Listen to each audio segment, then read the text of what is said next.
Hi guys, ito yung fertilizer guys, oh. Ganito yung forma ng fertilizer na ilagay ko doon sa mga tanim. Yan. Tapos guys, yung amo ko bumili ng isda. Sup kaning mga dubok nga isda ba, yung mga maliliit na isda. Ini-slice ko ng maliliit. At saka yung fertilizer, hinalo ko yung fertilizer dito.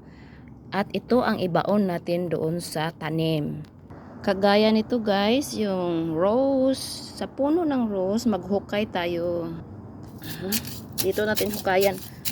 Ibaon natin guys kasi isda yan mabaho siya kadugayan. So kailangan ibaon sa lupa. Ang isda daw guys, maganda dito na fertilizer kaya yan no. Ibaon natin dito guys. Ibaon natin yan, tama na yan. Plus may may fertilizer din siya na ginawa.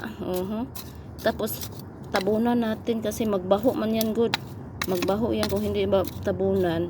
Kaya hindi siya pwede sa mga kaang-kaangan doon sa mga mga kaang-kaang muna na mga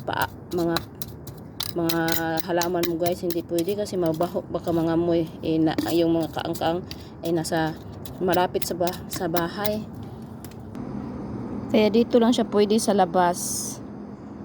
Labas na garden since na may rose si amo dito sa labas. May rose. Yan rose. Rose yan guys. Ito yung mga ito yung mga lalagyan ko ng fertilizer, yung mga rose. Yung mga rose na tinanim ko dito sa bukid sa garden ni amo. Yan ang lalagyan ko ng rose. Ng isda. Yan huhukayin ko yan. Yan.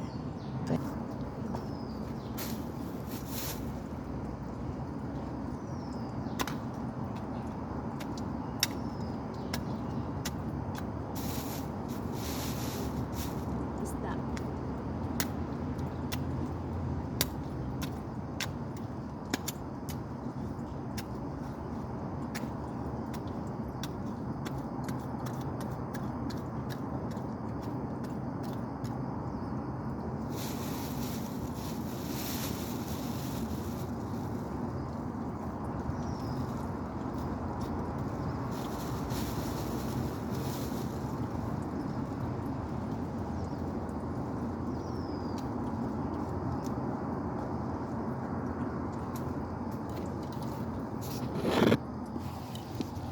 Yan.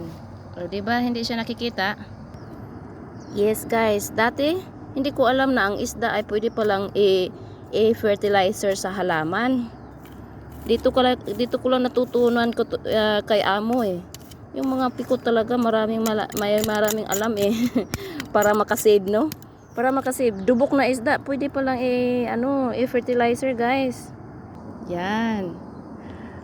Maghukay lang tayo sa puno ng ating rose. Ayan Lalayaman natin guys kay isda yung ilalagay natin dito na fertilizer. Isda yung lalagay natin na fertilizer kaya laliman mo na kasi mabaho dubok na isda. Ang isda ibinaon doon sa tapat ng ng rose. Yan guys. Hopefully, so far naman guys, ilang beses ko na to nilagyan ng ng isda. Maganda naman ang hinatnan. Yung rose naman ay lumago. Yan. Yan, ang mga rose naman ay lumago. So effective yung fish. Dubok na isda ang lalagay na fertilizer. Yan guys. Hopefully nga naamoy na kukuha nga tips para sa inyong garden. Pwede pala ang dubok na isda ang ilagay sa mga garden nyo guys para fertilizer. Dubok na isda guys. Yes, dubok na isda ang ilagay sa ating garden, halaman sa ating garden. Yan.